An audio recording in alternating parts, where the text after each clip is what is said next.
Gloria a ti, Señor. Bendecimos.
Gracias. Gracias por tu presencia. Aleluya. Te damos gracias, Señor, por este privilegio maravilloso que tenemos de darte gracias, de alabarte y de bendecirte, Señor, de tener libre acceso al trono de tu gracia, para encontrar misericordia y gracia para el oportuno. Gracias, Señor bendito, por este día que tú nos has regalado, Señor, para podernos reunir todos juntos y en armonía, Señor, alabarte, bendecirte y recibir bendición y vida eterna, Padre. Gracias, Señor, porque tú eres nuestro Padre, porque tú nos has adoptado como hijos tuyos, Señor, y en ti tenemos protección, seguridad, sanidad, libertad, restauración, perdón de pecados, vida eterna, protección y todo, Señor, lo que necesitamos, Padre. Gracias, Señor. Recibe tú toda la gloria, toda la honra, toda la alabanza, porque solamente tú la mereces, Padre. Solamente tú eres Dios y no hay ningún Dios fuera de ti, Padre. Y Señor, tú has tenido misericordia de cada uno de nosotros y nos has salvado, nos has llamado, Señor, a esta salvación tan grande, a vivir, Señor, en el año de la buena voluntad tuya, Señor, en el tiempo de tu gracia, de las riquezas de tu gracia, Señor. Gracias, Padre. Te alabamos y te bendecimos, te exaltamos y te exhortamos y te adoramos, Señor. Gracias en el nombre precioso de Cristo Jesús por esta mañana. Amén y amén. Gloria a Dios. Aleluya. Aleluya. Buenos días, mis hermanos. Yo voy a pedir que antes de que se siente salga de su lugar, busque a un par de hermanitos ahí o tres con los que no haya venido, salúdenlos, bendígalos. Dígales qué bueno que estás aquí. Aleluya.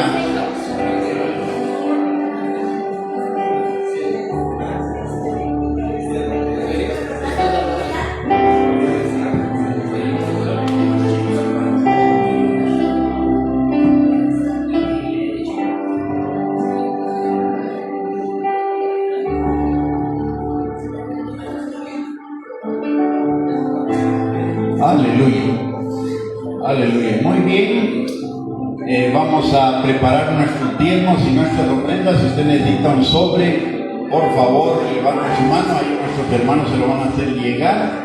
Y mientras tanto, vamos a darle algunos anuncios. Les recuerdo que todos los domingos está ahí abierta la caja para recibir víveres, para bendecir a nuestros hermanos que tienen necesidad.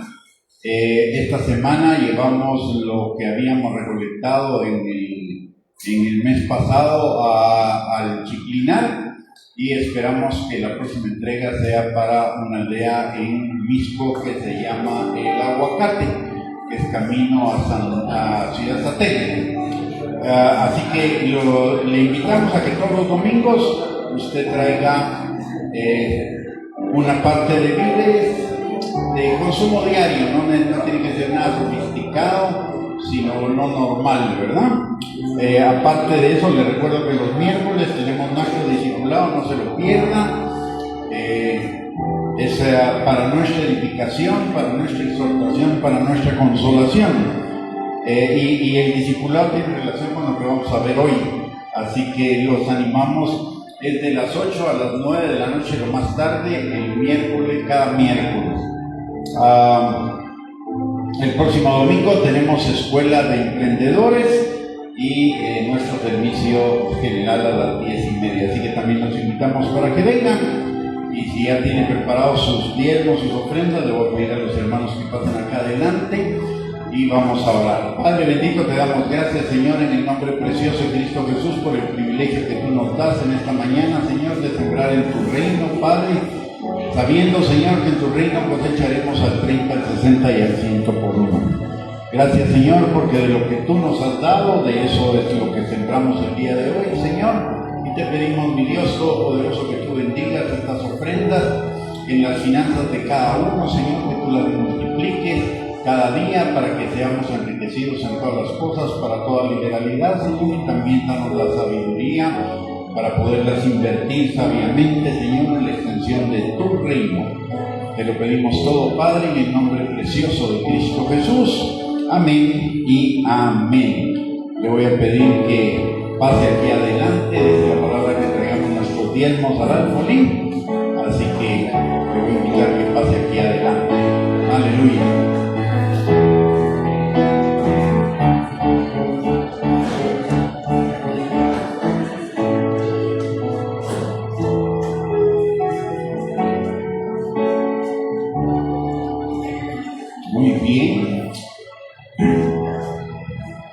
Muy bien, podemos pasar a nuestros lugares y solo un anuncio.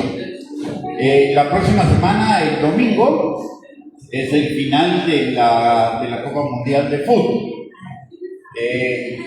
No vamos a cambiar horario, vamos a tener el mismo horario a las 10:30 y vamos a salir a la misma hora. Salimos generalmente a las 12:30, de tal manera que a los que les gusta el fútbol tienen tiempo de llegar a su casa para ver la final.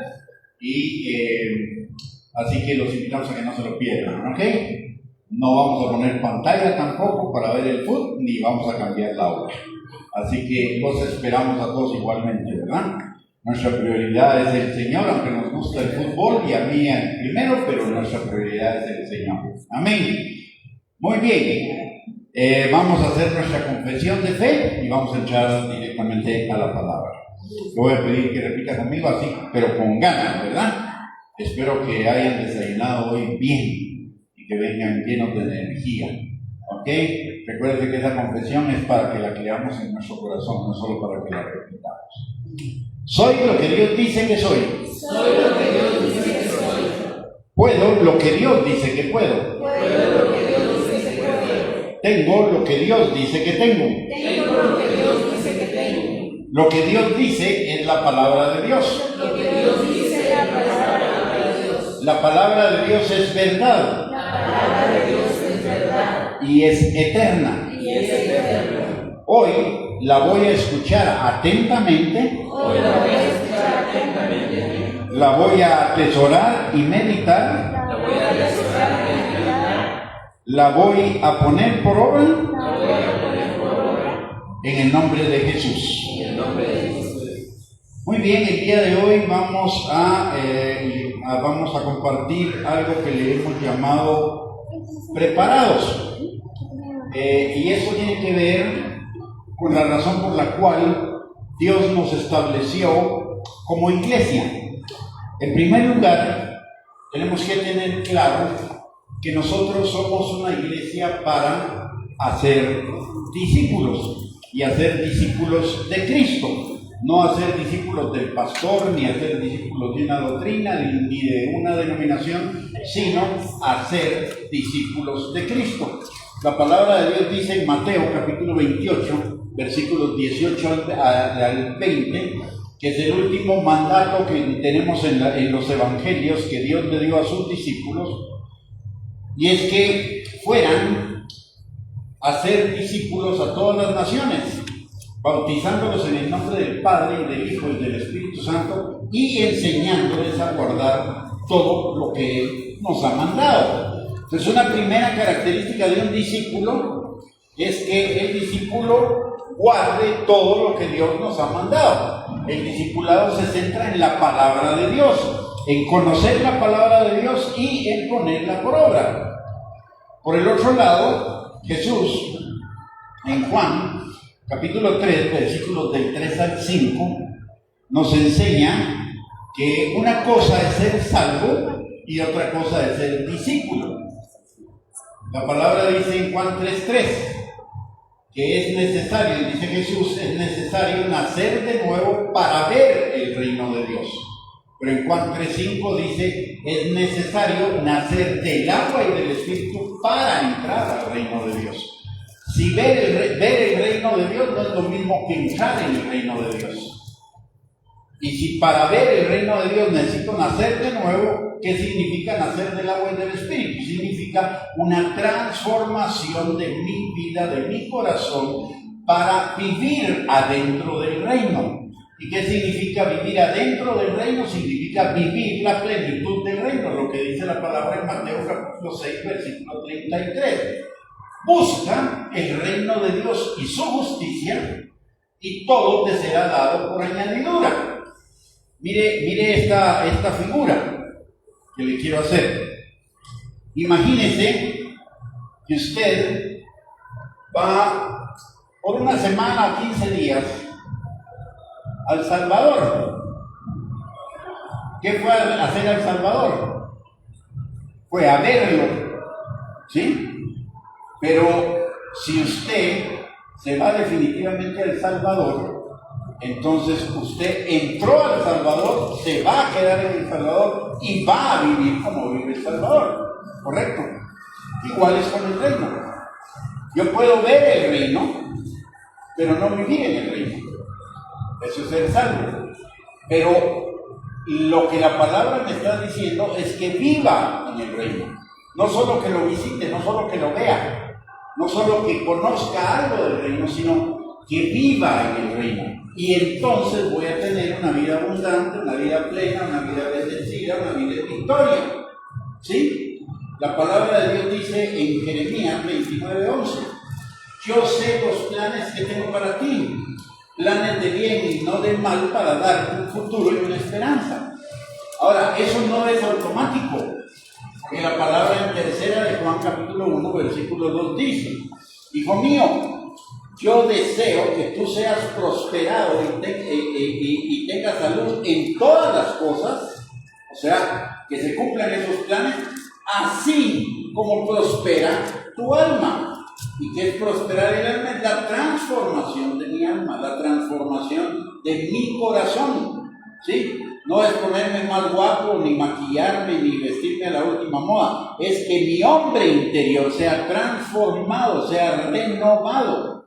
Como dice la palabra también en Romanos capítulo 12, versículo 2, dice: no se conformen a la forma de pensar de este mundo, sino transfórmense por medio de la renovación de su entendimiento, para que comprueben la buena voluntad de Dios, agradable y perfecta. O sea, para vivir en los buenos planes de Dios que Él tiene para mí, en esta vida abundante, vida plena, vida bendecida, vida próspera, etc., necesito renovar mi mente, cambiar mi manera de pensar. Es lo mismo que dice Efesios capítulo 4, versículos del 22 al 24. Dice: hagan morir o despójense del hombre viejo que está viciado conforme a los deseos engañosos de la carne, y renóvense en el espíritu de su mente, vistiéndose del hombre nuevo que está creado en Dios en la justicia y santidad de la verdad. O sea, ¿cuántos quieren vivir una vida plena? Una vida bendecida, una vida en victoria, una vida en los buenos planes de Dios, en la buena voluntad de Dios agradable y perfecta. ¿Cuántos? Amén. Eso quiere decir que hay que renovar mi mente. Y renovar mi mente es ser discípulo. ¿Sí? Es lo que dice la palabra: enséñenles a guardar todo lo que yo les he mandado. Amén. Bueno, esa es una. Es nacer del agua y del espíritu. El agua es la palabra y el espíritu es la palabra. ¿Sí? Jesús dice: ya ustedes están limpios por la palabra que yo les he hablado. Y esa limpieza se refería a que es cuando Jesús está lavando los pies a sus discípulos, le dice eso a Pedro. Está diciendo que la palabra es como agua. ¿Sí? Y además el espíritu también es como ríos de agua viva que corren en nuestro interior. ¿Para qué? Para transformarnos, para limpiarnos, para cambiarnos. Por el otro lado, la palabra de Dios dice en Lucas capítulo 6, versículo 40, y en Mateo capítulo 16, en Mateo capítulo 10, versículo 25, que el discípulo es como su maestro. Entonces, enseñarles a guardar todo lo que Dios nos ha mandado, o aprender primero, para ser discípulo tengo que aprender yo a ser discípulo, y eso quiere decir tengo que aprender la palabra y guardar la palabra para poder enseñarla a otros. Número 1. Y el objetivo de ser discípulo es que seamos como Cristo. Dice la palabra en esos dos versículos que le hablé de Lucas capítulo 6, versículo 40, y en Mateo capítulo 16, 10, versículo 25, dice la palabra que el discípulo es como su maestro. Y para esto tenemos la ayuda del Espíritu Santo, para renovar nuestra mente, para ser transformados por medio del agua y del Espíritu. Y para ser como Cristo tenemos la ayuda del Espíritu Santo. La palabra dice en 2 Corintios capítulo 3, versículo 18, que el Espíritu Santo nos va transformando de gloria en gloria en la imagen de Cristo. Es decir, nos está haciendo como Cristo. En Hechos, en el capítulo 17, si no estoy mal, la palabra dice que a los discípulos se les llamó cristianos por primera vez en Antioquía. Y noten esto, se lee rápido pero tiene un enorme significado. Dice, a los discípulos se les llamó cristianos. No era a los que pasaban al altar y hacían una oración de fe. No era a los salvos, era a los discípulos, a los que estaban manifestándose como su maestro. Cristiano quiere decir, en otras palabras, ser como Cristo. Y un discípulo es ser como Cristo. Somos llamados a ser como Cristo.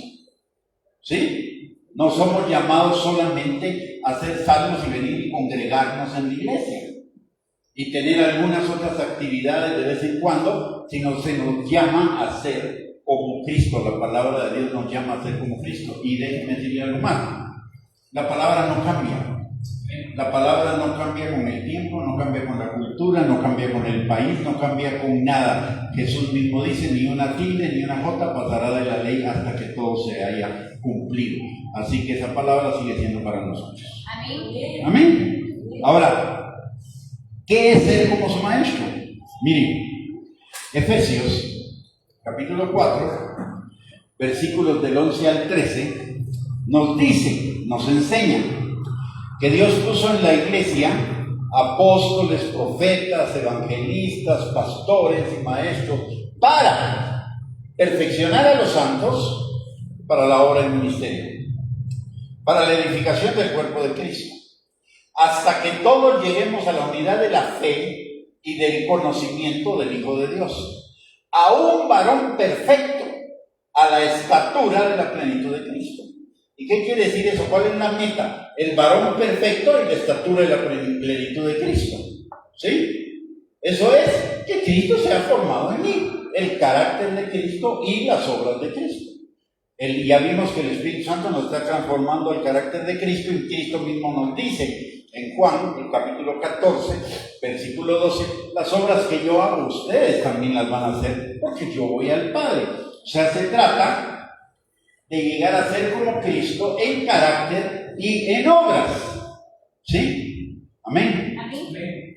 Y eso quiere decir que tenemos que estar enfocados, mis hermanos. La pregunta que yo tendría que hacerme y que nos deberíamos hacer cada uno de los cristianos es: ¿estoy realmente enfocado en ser un discípulo de Cristo? ¿O solo salgo? ¿Quiero lo menos o quiero lo más? Si a usted le ofrecen vivir en una covacha o vivir en una mansión, ¿qué quiere? ¿La covacha o la mansión? Vamos a querer la mansión, ¿verdad? ¿Sí? Todos. Bueno, esto tiene que ver con eso. ¿Qué queremos en la eternidad? ¿Queremos una casa así medio? ¿Queremos una mansión? ¿Queremos vivir lejos de la Nueva Jerusalén o vivir en la Nueva Jerusalén? Vivir en la Nueva Jerusalén implica ser un discípulo, es para discípulos, no es para cualquiera. Amén. ¿Sí? La Biblia nos lo enseña, en la casa del Padre muchas moradas hay. Dice la palabra que en la eternidad la gloria de las naciones va a ser traída a la Nueva Jerusalén. ¿Qué quiere decir eso? Que van a haber naciones y va a estar la Nueva Jerusalén. La Nueva Jerusalén es donde va a morar Cristo. Y las naciones, sí, van a tener eternidad, no va a haber más llanto, ni más lágrimas, ni más dolor, ni más nada, pero no es lo mismo vivir lejos que vivir, mire, pongamos en Guatemala, no es lo mismo vivir en la Argentina que vivir en Guatemala, ¿no? ¿Sí? ¿O es lo mismo? No, ¿ah? Ok, supongamos que Guatemala es el paraíso, aunque ahorita parece que no, pero supongamos que Guatemala fuera el paraíso. ¿Dónde quisiera vivir? ¿En la Argentina o en Guatemala? Obviamente en Guatemala, ¿no? ¿Sí? Bueno, pero eso depende de que seamos discípulos. El discípulo, otra cosa que nos enseña la palabra en Juan capítulo 8, versículo 31 al 32. El discípulo es el que conoce la palabra, permanece en la palabra, pone por obra la palabra y entonces es libre. ¿Libre de qué? Libre de toda atadura, libre de toda cadena, libre de todo mal pensamiento, libre de todas las obras de las tinieblas. ¿Para qué? Para vivir la vida abundante que Cristo tiene para cada uno de nosotros.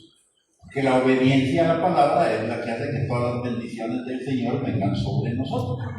El Señor quiere que, miren, el Señor no nos llama a la obediencia solo porque sí. Esto es algo que cuesta mucho entender en nuestra mentalidad carnal. Pero la gente piensa que la obediencia al Señor es como algo muy pesado y que simple y sencillamente es un mandato y ya está. No. La obediencia al Señor es para mi bendición. La palabra dice en Deuteronomio 28, 1 y 2, que si nosotros obedecemos la palabra, vendrán sobre nosotros todas sus bendiciones y nos alcanzarán. Y en Mateo 6:36, si busco el reino de Dios y su justicia, es decir, obedezco, entonces vendrán sobre mí todas las bendiciones y me alcanzarán. En última instancia, lo que Dios quiere para mí es que viva lo mejor que se pueda. Pero para eso necesito obedecer. El camino es la obediencia. ¿Sí? No es obedecer a Dios, no es obedecer los caprichos de Dios, no es obedecer lo que a Dios se le ocurrió porque se le ocurrió. No, todo eso tiene como resultado que usted y yo seamos bendecidos y vivamos esa buena voluntad de Dios agradable y perfecta, esos planes que Él tiene para nosotros de bien y no de mal. No hay que esperar a la eternidad para vivir eso, lo podemos vivir hoy. Sin embargo, mucha gente en Cristo está esperando la eternidad para vivir eso. ¿Cuándo lo puede vivir hoy? ¿Sí? Lo podemos vivir en la tierra. ¿Por qué? Porque usted y yo ya tenemos vida eterna. Usted y yo media vez nacimos de nuevo, ya tenemos vida eterna, ya no vamos a morir. Como ustedes ya no vamos a morir. El cuerpo va a morir, pero el cuerpo es solo el estuche en el cual usted y yo vivimos. El cuerpo no es usted. El cuerpo no soy yo, el cuerpo es solo el empaque, el verdadero yo es el ser interior, y el ser interior ya tiene vida. Ese no va a morir, ya tiene vida eterna. El discípulo, aparte de eso, el discípulo se niega a sí mismo. Eso quiere decir, mire, ¿qué es la obediencia? La obediencia al final de cuentas es negar mis propios caminos para vivir los caminos de Dios. La palabra dice en Proverbios 16:25, hay caminos que al hombre le parecen derechos en su propia opinión, pero su fin es camino de muerte. De tal manera que la negación de mí mismo también es obediencia, porque cuando yo obedezco al Señor estoy negando mis caminos, y si estoy negando mis caminos estoy negando todo aquello que me lleva a la perdición, a robarme las bendiciones de Dios. ¿Sí?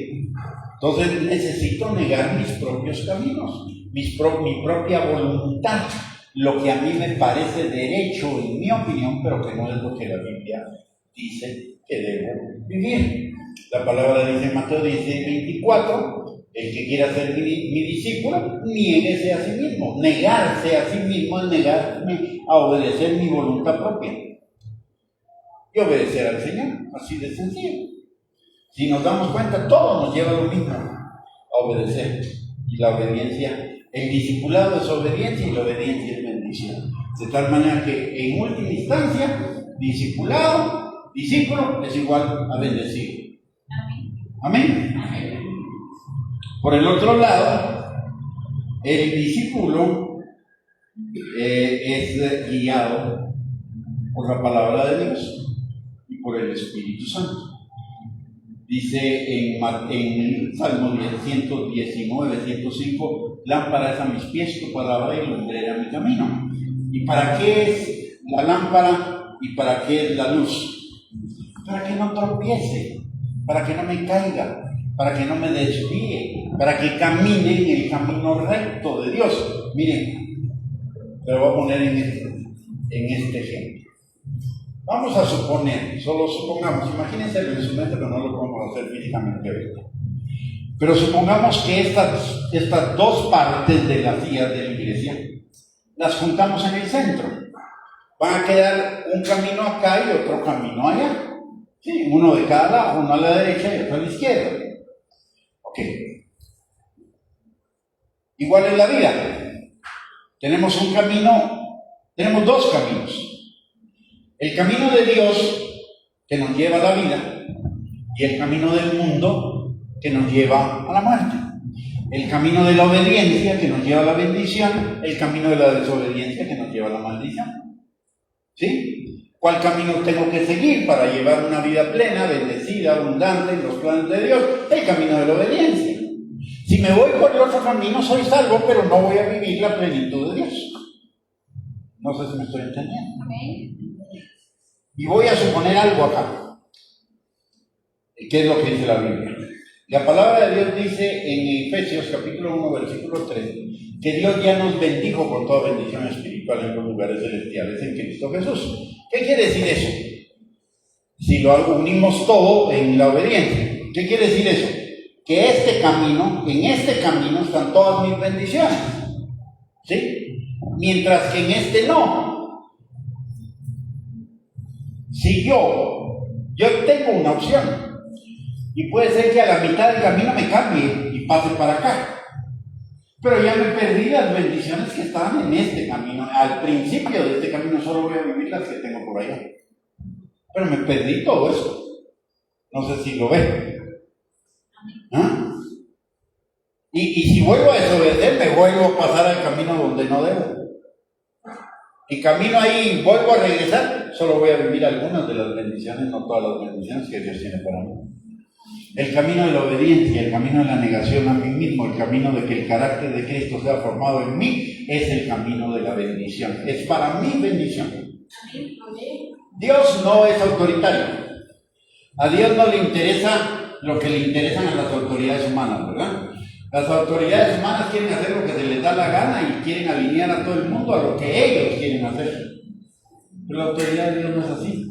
La autoridad de Dios me quiere alinear con lo que Él dice para que yo sea bendecido. Los otros, la autoridad humana, es para enseñorearse de mí, para aprovecharse de mí, no para bendecirme. Pero Dios establece todos sus principios, todos sus mandamientos, porque me ama y quiere lo mejor para mí. Y me está marcando el camino en el cual voy a encontrar mis bendiciones. Amén. Por eso me conviene ser un discípulo.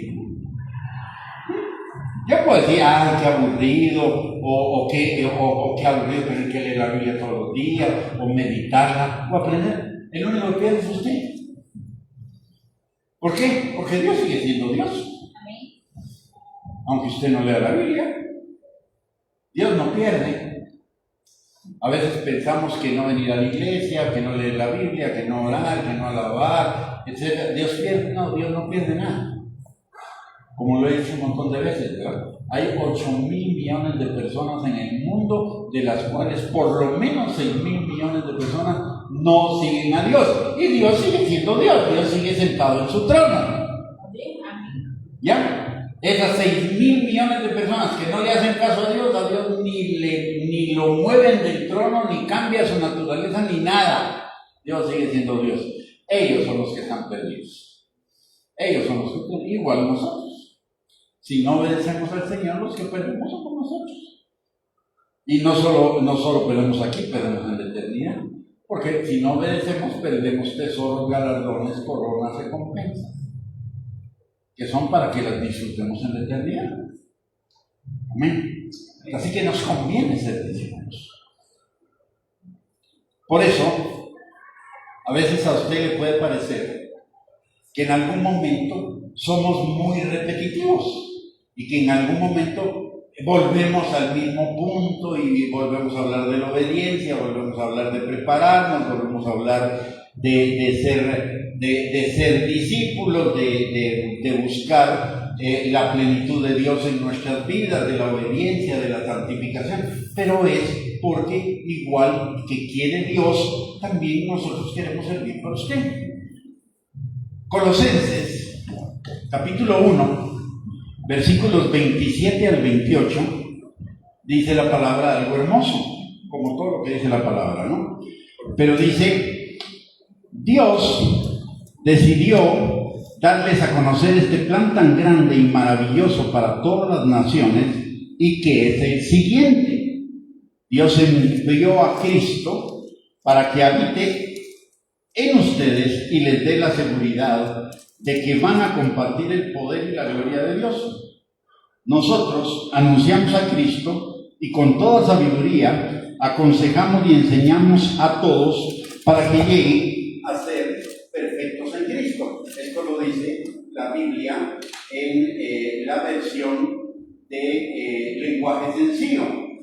Sin embargo, cuando leemos en la Biblia, en la versión Reina Valera del 60, dice lo mismo, pero en otras palabras, dice: a quienes Dios quiso dar a conocer las riquezas de la gloria de este misterio entre los gentiles, entre nosotros, que es Cristo en vosotros, Cristo en ustedes, la esperanza de gloria.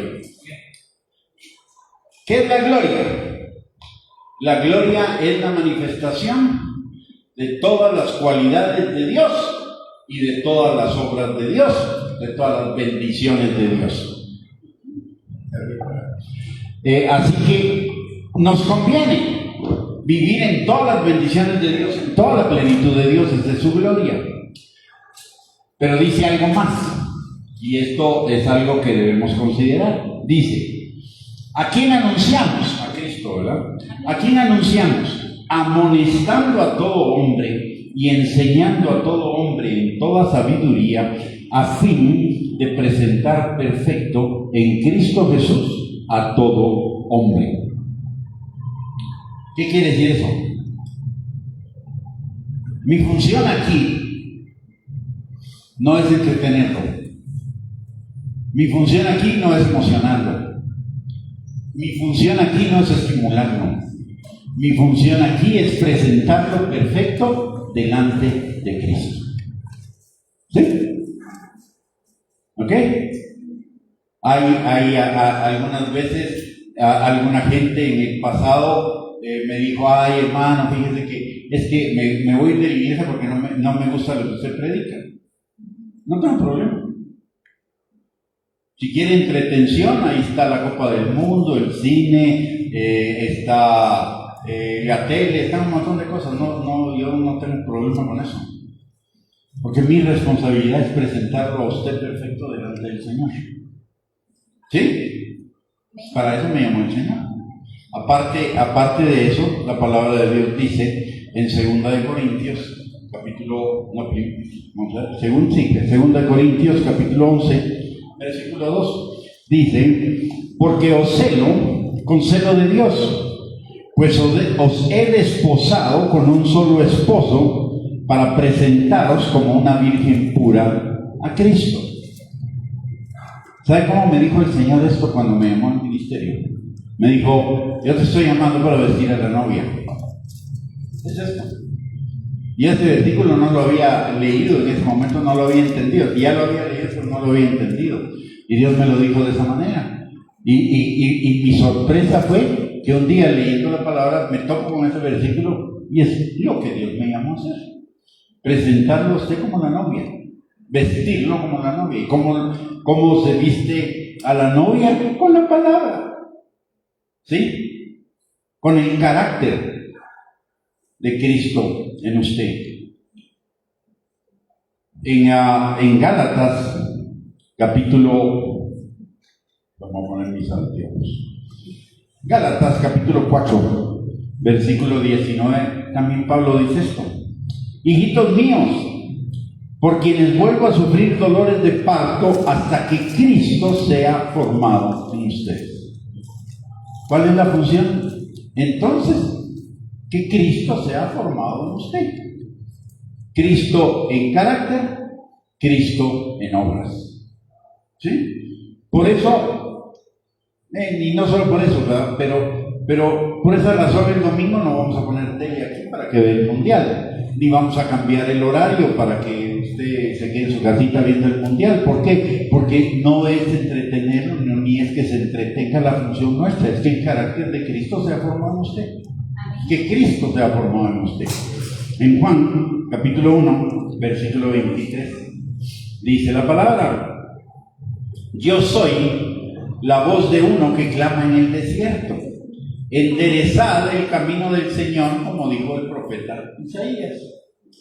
Y en Ezequiel, capítulo 33, versículos del 1 al 9, dice: vino a mí palabra de Jehová diciendo: hijo de hombre, habla a los hijos de tu pueblo y diles: cuando trajere yo espada sobre la tierra y el pueblo de la tierra tomare un hombre de su territorio y lo pusiere por atalaya, y él viere venir la espada sobre la tierra y tocare trompeta y avisare al pueblo, cualquiera que oye el sonido de la trompeta y no se apercibiere, y viniendo la espada lo hiriere, su sangre será sobre su cabeza. El sonido de la trompeta oyó y no se apercibió, su sangre será sobre él, mas el que se apercibiere librará su vida.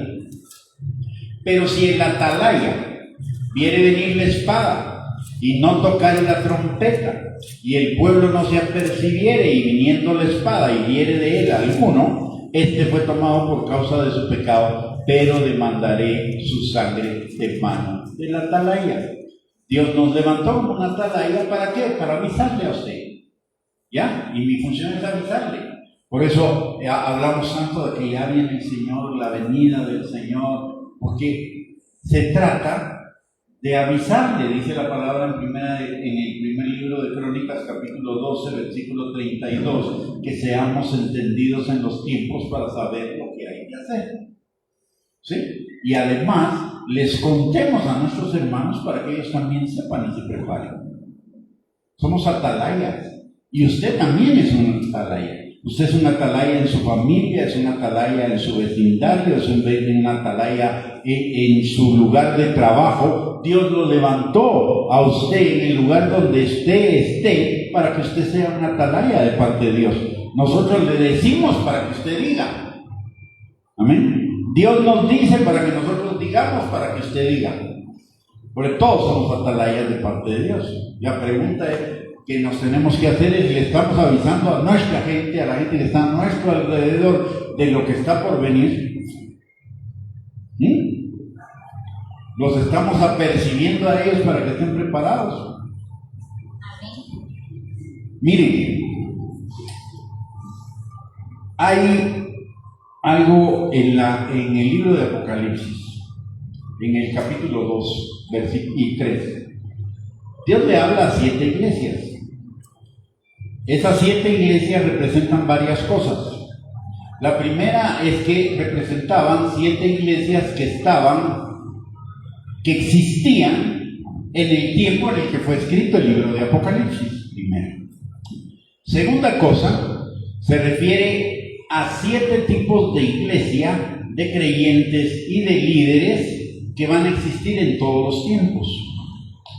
Pero número 3, se refiere también a la iglesia predominante en cada una de las épocas de la iglesia.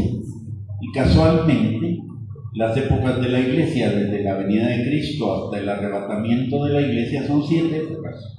Y cada una de esas iglesias representa una de esas épocas. ¿A dónde quiero llegar? Bueno, la última iglesia es la iglesia de Laodicea. Y vamos a verla al final, que es la iglesia que tenemos el día de hoy. Y es una iglesia en peligro. Pero antes, veamos algunas de las cosas. De las 7 iglesias, resulta que 5 iglesias, el Señor las apercibe, las confronta. Solo 2 iglesias las aprueba totalmente. La primera iglesia que es la iglesia de Éfeso, en Apocalipsis capítulo 2, versículo 4, el Señor le dice: pero tengo contra ti que has dejado tu primer amor. Era una iglesia que trabajaba, era una iglesia que tenía conocimiento de la palabra, pero había dejado la pasión. Dios nos llamó a servirle, pero también nos llamó a adorarle. Y adorarle significa amarle por sobre todas las cosas. A veces es algo que pasa con muchos cristianos, que en la medida que pasa el tiempo, el amor a Dios, al principio estamos enamorados, encandilados y todo con el Señor, pero en la medida que pasa el tiempo nos vamos enfriando. Es lo que le pasó, y nos convertimos en religiosos, tradicionalistas, asistentes y todo, pero ya no activamos. Antes, cuando reconocimos al Señor como nuestro Señor y Salvador, recién le hablamos a todo el mundo de Cristo. Hoy no le hablamos, pero ni siquiera nosotros mismos. Ni siquiera nosotros nos hablamos de Cristo. Pero antes le hablamos a todo el mundo. Yo me acuerdo cuando yo me convertí. Bueno, cuando me reconvertí, porque fue después de mi época en que fui hijo pródigo. Resulta que en el trabajo le comencé a hablar a todo el mundo a Cristo. Y mi jefe un día me llamó. Me dijo: ¿y usted tiene algún problema en su casa? ¿Le está faltando dinero? ¿Qué le está pasando? ¿Es borracho o algo así? Yo me quedé, estoy divino. ¿Y por qué? Porque a todo el mundo está hablando de Cristo. Y solo los que son así como lo que les estoy diciendo son los que buscan a Cristo. Y yo me reí, ¿no? Y le dije: no, nada que ver. Pero la gente piensa, pero ¿por qué fue eso? Porque le estaba hablando a todo el mundo en el trabajo de Cristo, de lo que Cristo había hecho por mí, de cómo me había cambiado, transformado, etc. Estaba un poquito trastornando el ambiente en el cual yo trabajaba. Es lo que también dice la Biblia en el libro de Hechos, cuando Pablo estaba en Éfeso, dice: estos son de los que están trastornando el mundo. Porque había un primer amor. Y a veces nos pasa que perdemos ese primer amor. O nos metemos solo a ser activistas, asistentes, y perdemos esa pasión por el Señor. La siguiente iglesia, no voy a entrar mucho en detalles porque no es ese el punto que quiero hablar hoy, pero sí quiero hacérselos ver. En Apocalipsis capítulo 2 versículo 14 al 15 habla de la iglesia de Pérgamo. ¿Y qué dice acerca de esa iglesia? Dice: pero tengo unas pocas cosas contra ti, que tienes ahí a los que retienen la doctrina de Balaam, que enseñan a Balac a poner tropiezo ante los hijos de Israel, a comer de cosas sacrificadas a los ídolos y a cometer fornicación. Y también tienes a los que retienen la doctrina de los nicolaitas, la que yo aborrezco. ¿Qué significa esto? Esta iglesia lo que significa es que era una iglesia donde había gente que estaba siguiendo el libertinaje, la codicia, estaba poniéndole tropiezo a otros hermanos en Cristo, estaban metidos en inmoralidad sexual, en idolatría, que es fornicación espiritual, y estaban siguiendo a los nicolaitas, que son un sistema de dominio sobre los creyentes. Hoy en la mañana, en la cuestión de la escuela de crecimiento, estábamos hablando de una iglesia de una denominación en realidad, donde decían, o donde dicen, que si usted se va de la iglesia, pierde la salvación, pierde los dones, pierde el ministerio. Y además de todo, si se muere y no está en esa iglesia, entonces el pastor no lo puede entregar a Cristo y usted se va al infierno. Y todo eso es manipulación. Todo eso es control. ¿Por qué? Porque ni la denominación, ni el pastor, ni nadie me salva, ni me llama, ni me da dones, ni me tiene que guiar al cielo. El que me guía al cielo es el Espíritu Santo. Amén. El que me da dones, el que me da la salvación y el que me llama al ministerio es Jesús. No es la denominación. Eso es un sistema de control. Son nicolaitas. ¿Ya? Y eso existe hoy. Y estoy hablando de una denominación muy conocida en Guatemala, pero no es solo ella. Hay otras denominaciones que hacen exactamente lo mismo, que le meten miedo a la gente para controlarla, para que la gente se quede, para que la gente no se vaya. Luego está la iglesia de Tiatira, o de Tiatira. Apocalipsis 2:20 dice: pero tengo unas pocas cosas contra ti, que toleras a esa mujer Jezabel, que se dice profetiza, que enseña y seduzca a mis siervos a fornicar y a comer cosas sacrificadas a los ídolos. Jezabel es la identificación en la Biblia del espíritu de manipulación y de control. Además, inmoralidad sexual e idolatría. La iglesia de Sardes dice: escribe el ángel de la iglesia en Sardes, el que tiene los 7 espíritus de Dios y las 7 estrellas, dice esto: yo conozco tus obras, que tienes nombre de que vives y estás muerto. Sé vigilante y afirma las otras cosas que están por morir, porque no he hallado tus obras perfectas delante de Dios. Y esta es una iglesia que solo estaba buscando las bendiciones del Señor, no estaba buscando al Señor. Estaba usando a Dios, pero no estaba siguiendo a Dios. Y finalmente tenemos la iglesia de la Odisea, que eso lo podemos encontrar en Apocalipsis capítulo 3, versículos del 15 al 20. Y de esa iglesia, al final dice: tú eres desventurado, miserable, pobre, ciego y desnudo, y estas son las características de un pecador. Aparte le dice: yo estoy a la puerta y llamo, quiere decir que no estaba adentro, y la palabra de Dios dice que si 2 o más se reúnen en su nombre, Dios está en medio de ellos, así que ni siquiera se reunían en su nombre. Aparte le dice, en la iglesia dice: yo soy rico, no tengo necesidad de nada. Era una iglesia materialista y además absolutamente independiente de Dios, no necesitaba de Dios. Y finalmente le dice: compra de mí oro refinado, y el oro refinado es tipo de fe, quiere decir que no tenía fe. Además, compra vestiduras blancas, quiere decir que no había sido perdonada de sus pecados, y además le dice: compra colirio para los ojos, quiere decir que no tenía revelación. ¿Qué es esa iglesia? Una iglesia que se dice cristiana, pero que está en el mundo. Y hoy tenemos un montón de gente que se dice cristiana, que de cristiana no tiene nada, que está en el mundo, que no cree, que solo tiene una fe mental.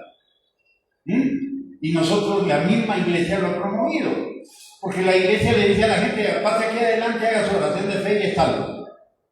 Y la palabra de Dios no dice eso. Dice que con el corazón se cree para la justicia, no con la mente. Con el corazón. Y hay un montón de gente que repite como perico lo que le dicen que repita, pero realmente no lo está creyendo. ¿Sí?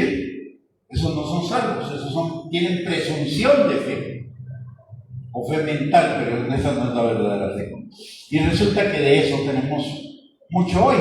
Hay una estadística que leí hace algunos años, que lo hizo una empresa muy seria de estadísticas en Estados Unidos.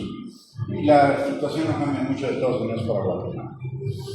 Y resulta que hicieron una encuesta entre cristianos.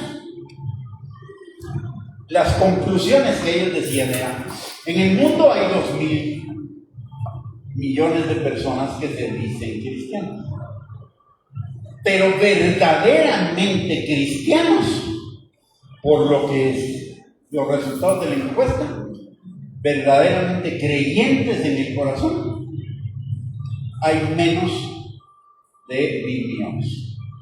Quiere decir, en otras palabras, y estoy hablando de hace 25 años, en otras palabras, la mitad de los que recién creyentes no son creyentes. Y lo mismo nos pasa en Guatemala. En Guatemala dicen que el 50% de la población es cristiana, ¿correcto? Bueno. Resulta ser que también dicen que en Guatemala hay 40.000 iglesias. Pero hay otra estadística ahí también que dice que la iglesia promedio en Guatemala tiene entre 25 y 30 miembros. ¿Sí? Multiplique 30 miembros por 40.000 iglesias. ¿Cuánto le da? 1.200.000. Y no que éramos 8 millones, pues. Quiere decir que hay alrededor de 6.800.000 personas que dicen ser cristianas, pero Ni siquiera se congregan. ¿Ya? Vamos. Amén. Usted me va a decir, sí, pero mire, hay iglesias en Guatemala que tienen mucho más de 1000 gente. Sí, pero la mayoría de iglesias en Guatemala, váyase a meter a las aldeas en Guatemala, que es donde están la mayor cantidad de iglesias, y se va a dar cuenta que la mayoría de iglesias tienen 20, 25, 30 miembros. Váyase a meter a las colonias aquí en Guatemala, a las colonias de las periferias, y va a encontrar que hay iglesias que están en un garage de una casa y que tienen 15, 20 miembros. Y hay un montón de esas iglesias. Yo conté un día, estábamos en Villanueva, en un sector que tenía más o menos como unas 4 cuadras de largo, unas 4 de ancho, o sea, eran 4 por 16 manzanas. ¿Sabe cuántas iglesias conté en esas 16 manzanas? 62. Pero ¿sabe dónde estaban metidas las 62? En garajes de casa. O sea, no tenía mucha gente, había un montón de iglesias, pero de poquita gente. ¿A dónde quiero llegar? Miren, todo lo que hemos dicho, lo que le he estado hablando, tiene que ver con algo que la palabra de Dios profetiza acerca de los últimos tiempos. En 2 de Timoteo, capítulo 3, versículo 5, en resumen dice que en los últimos tiempos serán tiempos peligrosos porque habrá hombres amadores de sí mismos y de los deleites más que de Dios, que tendrán apariencia de piedad, pero negarán la eficacia de ella. Iglesia de la Odisea. Está describiendo la iglesia de la Odisea. Luego, la palabra de Dios dice en 2 de Timoteo, capítulo 4, versículos 3 y 4, que en los últimos tiempos habrá un montón de personas, de maestros que amontonarán a un montón de gente a su alrededor, pero que predicarán de sus propias concupiscencias y engañarán a la gente. Otra vez, iglesia de la Odisea. Y en 1 de Timoteo, capítulo 4, versículo 1, dice también que en los últimos tiempos muchos escucharán doctrinas de demonios y apostatarán de la fe. Otra vez la iglesia de la Odisea. Y otra vez la realidad que estamos viviendo en la iglesia en el mundo. Usted pensaría que no, pero le voy a dar algunas estadísticas que acabo de encontrarme, o algunas cosas que acabo de encontrarme en un medio que no es cristiano. Le pregunté a la inteligencia artificial, porque dije yo, los cristianos me pueden decir una cosa, pero estos mundanos no van a decir. Estos tal vez van a decir la verdad. Y quiero enseñarle algunas cosas que encontré. Relacionadas con 2 de Timoteo 3:1 al 5, con 2 de Timoteo 3, versículo 4, versículos 3 y 4, capítulo 4, versículos 3 y 4, con 1 de Timoteo capítulo 4, versículo 1. Dice: ordenación de ministros del colectivo LGTBIQ, o sea, ordenando pastores que son homosexuales, gays y trans. Iglesia Episcopal, Iglesia Evangélica Luterana de América, Iglesia Presbiteriana, Iglesia Unida de Cristo, Iglesia Metodista Unida, Iglesia de la Comunidad Metropolitana. No es toda la iglesia luterana, no es toda la iglesia presbiteriana, pero hay bastantes sectores de esas iglesias que son tradicionales que están ordenando ministros LGTBI. De hecho, esta semana, creo que de la iglesia presbiteriana, apareció una publicación donde dicen, así ya, como una decisión de asamblea general de esa denominación, que la homosexualidad y lo trans no es pecado. Como la Biblia dice que es pecado. ¿Qué? No hay que rechazarlos, pero dice que es pecado. ¿Ya? Yo no rechazo a ningún homosexual, ni a ninguna lesbiana, ni a ningún trans, pero eso no quiere decir que les aplauda y les diga que no están en pecado. ¿Ok? Es como recibo también, puedo recibir a un asesino, a un marero, a un adúltero. Bueno, eso no quiere decir que le voy a aplaudir su pecado y le voy a decir que no es pecado. No sé si me estoy dando a entender. No es que tenga nada contra ellos, pero esto ya es cosa seria. No es algo que piense un creyente, es algo que piensan los líderes de las denominaciones. ¿Qué? Sigamos. Hoy hay en la teología hay ciertas corrientes como el liberalismo, el modernismo teológico, el deísmo, el racionalismo, el naturalismo y la alta crítica.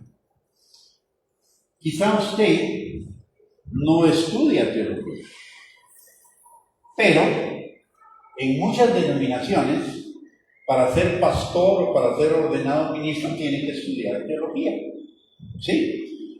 Y en algunos seminarios de algunas denominaciones que le voy a mencionar, están enseñando estas corrientes teológicas.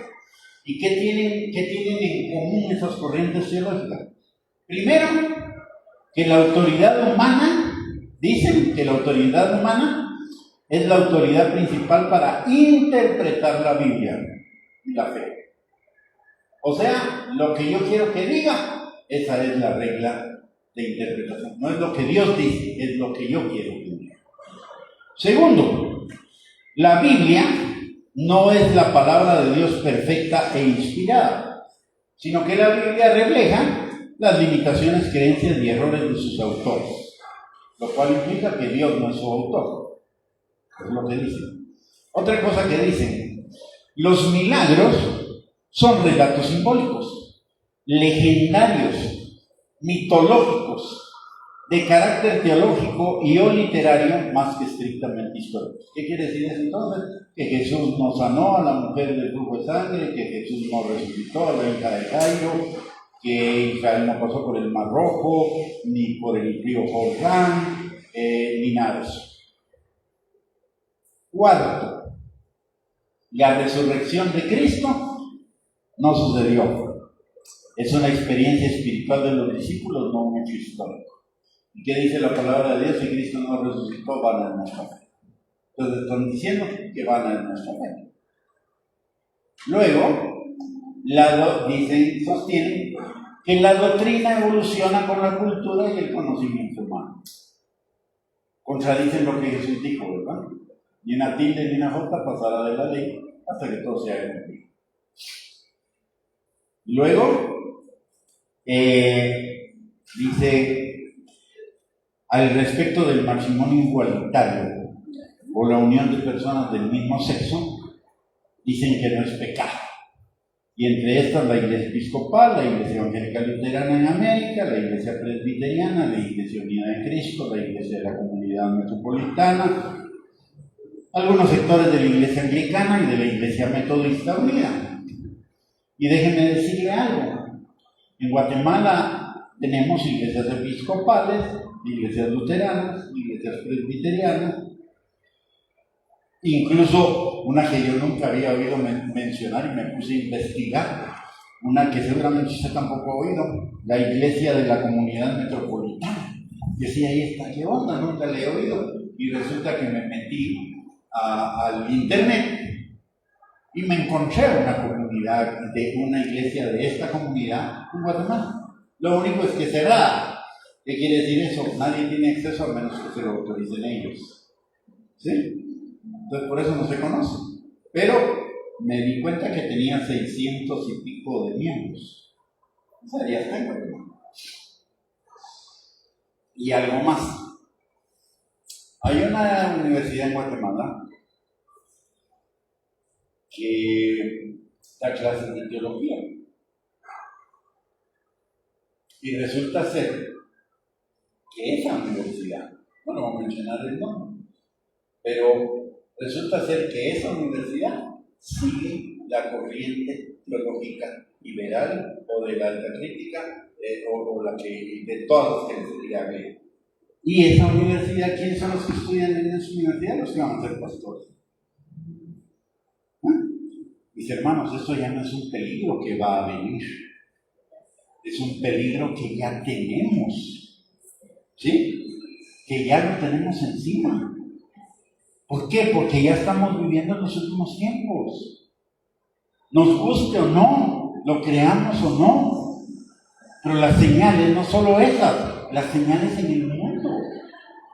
Mire, todo el mundo celebró hace como un mes que se había firmado la paz entre Irán y Estados Unidos y que la guerra en Oriente, en medio ya nos iba a dar. El jueves se volvió a reanudar. Y se reanudó peor. Y esa es una señal de los últimos tiempos. ¿Sí? O sea, mis hermanitos, ya estamos. Necesitamos prepararnos. Hace algún tiempo, y hoy lo compartí también con los hermanos de la escuela de crecimiento. Hay algunos hermanos que dicen, no, vamos a preparar cuando ya esté Cristo encima. Ya la venida de Cristo se inminente. No le va a servir de nada, mis hermanos. La parábola de las 10 vírgenes nos habla de 10 vírgenes, 5 sensatas y 5 insensatas. 5 que estaban preparadas, 5 sensatas, y 5 que se quisieron preparar a la última hora, se quedaron fuera. ¿Sí? ¿Sabe qué quiere decir eso de no me preparar a la última hora? Quiere decir, voy a vivir en el pecado y en el último momento me arrepiento. ¿Y qué tal si no me da tiempo del último momento? Necesitamos estar preparados. ¿Sí? Estamos viendo algo que la Biblia dice. En el Salmo número 11, versículo 3. La palabra nos hace una pregunta. Si fueren destruidos los fundamentos, ¿qué ha de hacer el justo? Y estamos viendo por lo que la Biblia profetiza y por lo que está sucediendo en nuestro alrededor, que esos fundamentos están siendo conmovidos. ¿Qué hemos de hacer? La respuesta es lógica. ¿Qué ha de hacer el justo cuando los fundamentos son conmovidos? Pues afirmar los fundamentos. Necesitamos afirmarnos en los fundamentos de la enseñanza de la palabra de Dios, comenzando por uno, en realidad dos, que son la base. Uno, la autoridad de la palabra. O sea, la palabra es lo que dice que es y nada lo puede cambiar. Y la palabra es la palabra de Dios. Amén. Y lo segundo, la obediencia a la palabra. Amén. Porque no solo se trata, así es la palabra de Dios, no, se trata de que obedecer la palabra. Esos son los dos principios fundamentales por los cuales tenemos que comenzar. Hay más, pero por lo menos esos dos necesitamos que queden firmes en nuestro corazón. Una de las cosas que dice mucha gente, sí, la palabra de Dios dice, pero yo digo, ¿qué está diciendo? Mire, en otras palabras está diciendo, mejor compraba lo que dice la palabra. Voy a hacer lo que quiera. ¿Sí? La palabra dice, perdona. Ah, no, yo no voy a perdonar. La palabra dice, diezma. Yo no voy a diezmar. La palabra dice, congrégate. Yo no me voy a congregar. La palabra dice, bendice. Yo no me voy a bendecir. Y un montón de gente lo he oído una y otra vez. Porque diciendo, me importa un rábano la autoridad de la palabra, y me importa un rábano obedecer la palabra. Pues los fundamentos están siendo conmovidos. ¿Y qué nos dice? ¿Qué otra cosa nos dice la palabra de Dios? En Jeremías, capítulo 18, versículo 15, dice: porque mi pueblo me ha olvidado, incensando a lo que es vanidad. Es decir, incensándose a sí mismo, levantándose a sí mismo como un ídolo, al ego, al yo, a los caminos propios, etc. Han tropezado en las sendas antiguas para que caminen por sendas y no por caminos transitados. O sea, lo que está diciendo es, les valió las sendas antiguas y están caminando sus propios caminos. Y en Jeremías 6:16 dice la palabra, así dijo Jehová: paraos en los caminos y mirad y preguntad por las sendas antiguas, cuál sea el buen camino, y andad por él, y hallaréis descanso para vuestras almas. Está claro, ¿no? Pero dice algo más ahí, dice, mas ustedes dijeron, no andaremos. De rebelión y obstinación. Y el pecado de rebelión y el pecado de obstinación son como hechicería e idolatría. Mis amados, tenemos que regresar a los fundamentos, volver a los fundamentos. Investigando en este tema, me he encontrado, haciendo una recopilación, ¿verdad? Me he encontrado que hay alrededor dos cosas encontré. Primero me puse a hacer una investigación de cuáles son las enseñanzas, digamos, populares en la mayoría de iglesias cristianas, por lo menos aquí en Guatemala. Y me encontré alrededor de unas 60 y pico de enseñanzas que son populares en Guatemala, que son doctrinas de Dios. ¿Sí?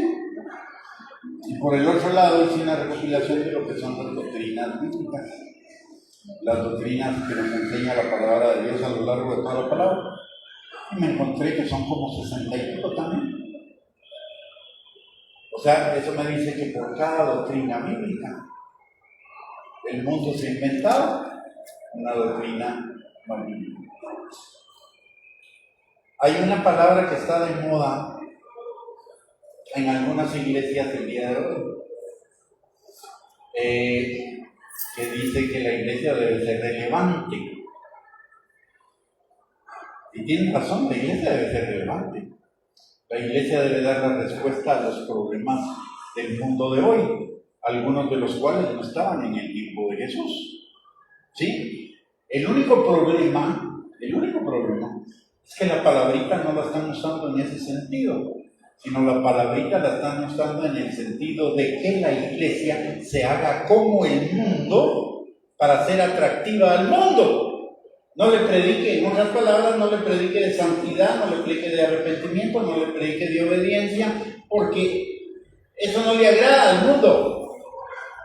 Al mundo no le va a agradar nada de lo que usted y yo hagamos, que sea conforme a la Biblia. ¿Por qué? Porque para el mundo la Biblia es locura. ¿Sí? Por eso ahora muchas iglesias se volvieron un espectáculo. ¿Sí? Se disfrazan, hacen actos de disfraces, hacen actos de un montón de cosas para entretener a la gente. Estamos volviendo las iglesias en un centro de entretención, como el mundo, en lugar, cuando la Biblia dice lo contrario, dice en Jeremías 15:19, que ellos, el mundo, se convierta a ti, no tú a ellos. ¿Sí? No tenemos que cambiar nada. Al final de cuentas, aquí hay otro engaño.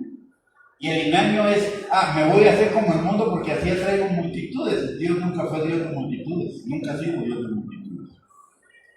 ¿Qué le dice Dios a Elías? ¿Qué le dice Dios a Elías? Cuando Elías dice, es que solo yo estoy. Dice, no, mira, en otras palabras Dios le dice a Elías, mira, tampoco te hagas.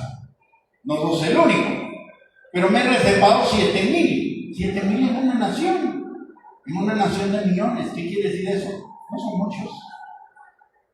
Veamos un caso, Jesús. Jesús le dio de comer 2 veces a la gente. Una fue a 5,000 hombres y otra fue a 4,000 hombres. Pero esos hombres no estaban solos. Esos hombres están con sus esposas y con sus hijos.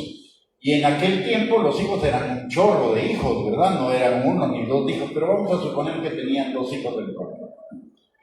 Entonces quiere decir que un hombre representa realmente 4 personas. Si le dio de comer a 5,000, fueron 20,000 gentes. Si le dio de comer a 4,000, fueron otras 16,000, 36,000 personas. ¿Qué les dice Jesús? Les dice 2 cosas. Hay 2 cosas interesantes ahí. Una, le dice que ustedes me están siguiendo a mí por la comida que yo les doy. Y 2, cuando Jesús murió y resucitó, ¿cuánta gente se quedó siguiendo a Jesús? ¿Cuánta gente estaba en Pentecostés? Ya había resucitado Jesús, pero ¿cuánta gente está en Pentecostés reunida? 120. Dios es Dios de multitudes. o de remanentes?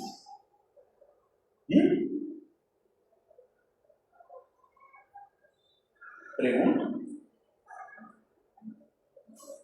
Yo no tengo que buscar multitudes, es cierto, ya va a traer, sí, está bien, en algunos sí, en algunos no sí, pero en otras,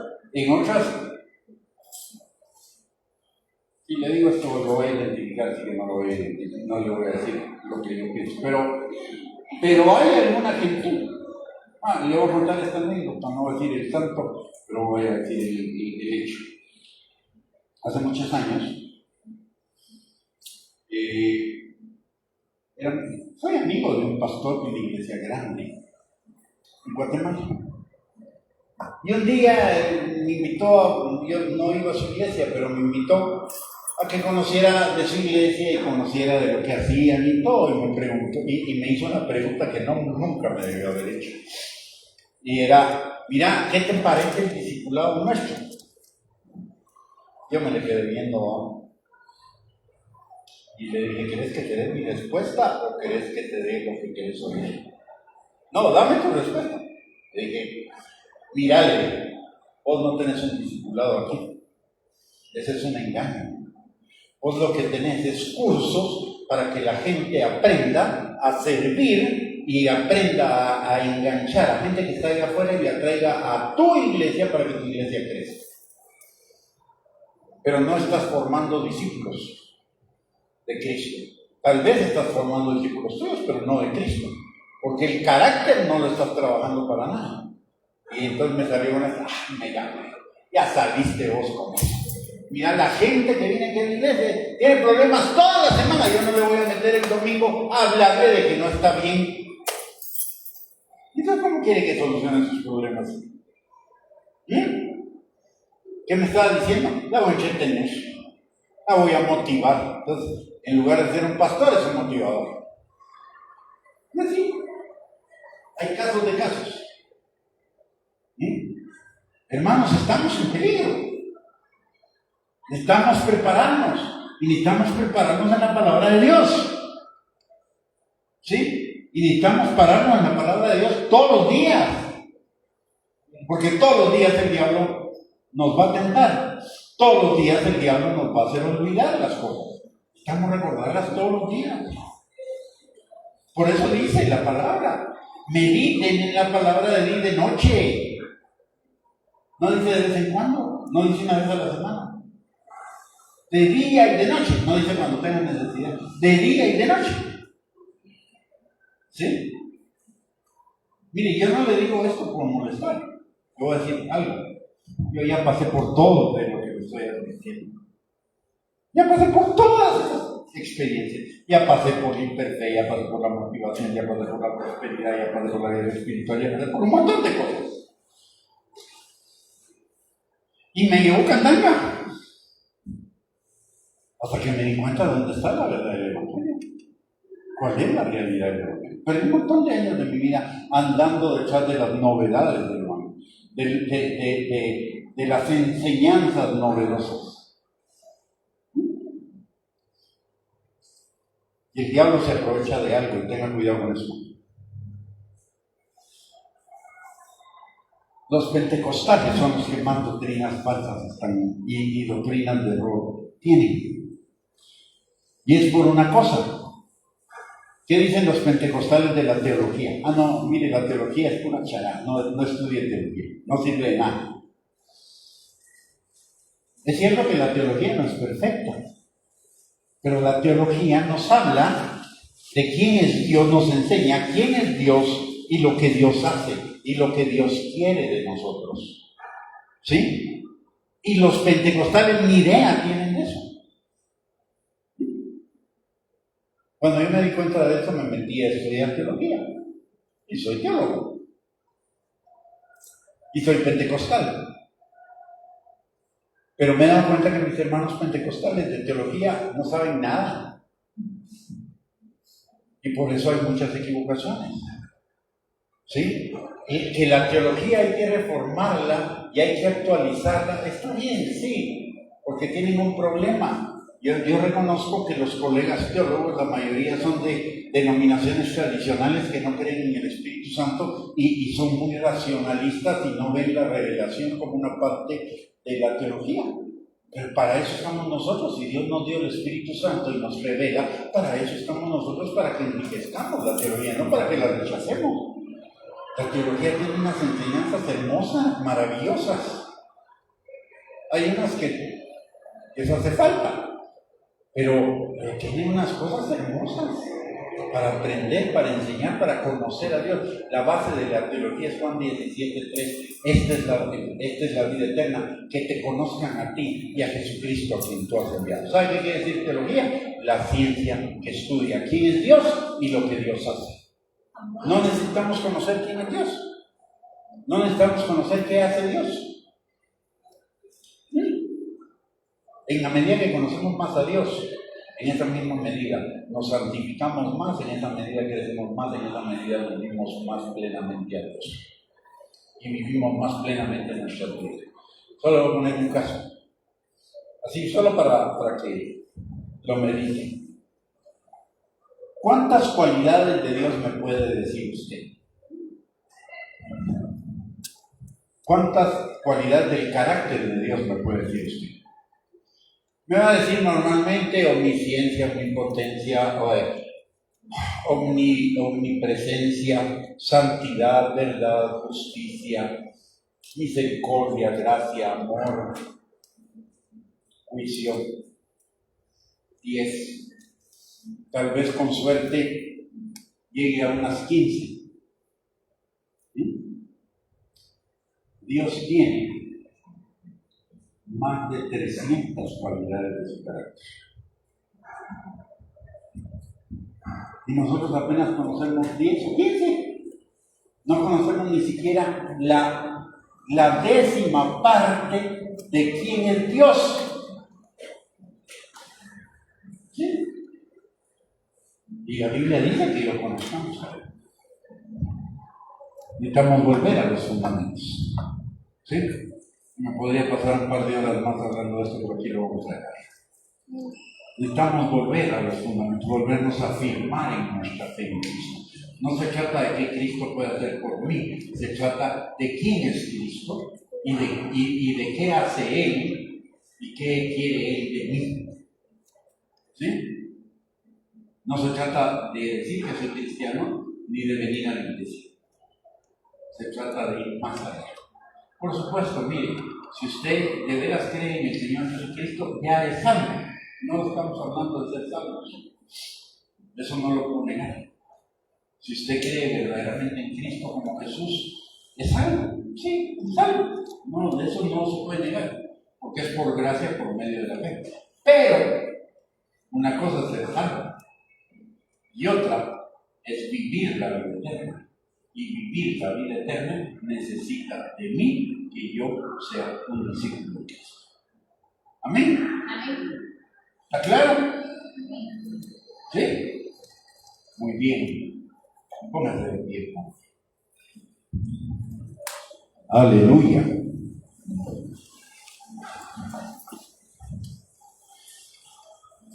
Aleluya.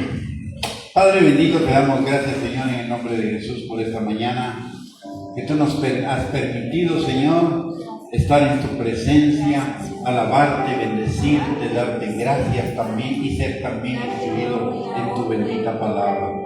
Señor, que tu palabra y tu Espíritu Santo rompan, destruyan, arranquen, arruinen en nuestras mentes esas fortalezas, esos argumentos, esas altiveces que se están levantando en contra del conocimiento tuyo y de llevar cautivo todo pensamiento a la obediencia a Cristo. Señor, líbranos de todos esos peligros que están surgiendo en este tiempo, Señor, con doctrinas extrañas, con cosas que nos alejan de ti, Padre, y afírmanos en ti, Señor. Afírmanos en tus fundamentos, afírmanos en tus sendas, afírmanos en tus caminos, Señor. Te lo pedimos, Padre, en el nombre precioso de Cristo Jesús. Señor, que tu Espíritu Santo y tu palabra nos guíen. Que tu palabra sea para nosotros delicia, Señor. Y que meditemos en ella de día y de noche. Que tu tu palabra sea como miel en nuestra boca, Señor. Que tu palabra sea medicina para nuestro cuerpo y fortaleza para nuestros huesos, pero también, Señor, un alimento sólido para nuestro hombre interior, para que caminemos en ti, Señor, todo el tiempo, como discípulos tuyos. Señor, que tu Espíritu Santo nos enfoque en ser discípulos tuyos, no solamente creyentes, sino discípulos, no solamente salvos, sino discípulos, Señor. Te lo pedimos, Padre, en el nombre precioso de Cristo Jesús. Y Señor, te damos gracias por la vida de cada uno de nosotros. Gracias, Padre, porque tú haces resplandecer tu rostro sobre cada uno. Tú nos llenas de tu paz, de tu misericordia, de tu amor, de tu gracia, de tu favor, Señor. Y esta semana es una semana de bendiciones, es una semana de cumplimientos, pero también, Señor, es una semana de crecimiento. Es una semana de meditar en tu palabra y que tu palabra quede establecida en nuestros corazones y seamos no solamente oidores, sino hacedores de tu palabra, Señor. Te lo pedimos, Padre, en el nombre precioso de Cristo Jesús.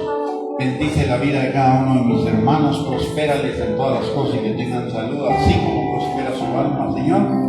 Y levantamos delante de ti a nuestros hermanos que no pudieron venir el día de hoy por enfermedad, por alguna situación que les impidió venir, Señor, ahí donde están. Que tu mano poderosa los alcance, los levante, los afirme, los fortalezca, los sane, Señor. En el nombre precioso de Cristo Jesús. Amén y amén. Que el Señor les bendiga, les guarde, que tengan un bendecido domingo, una bendecida semana y nos vemos el próximo domingo acá. Bendiciones y un abrazo para cada uno.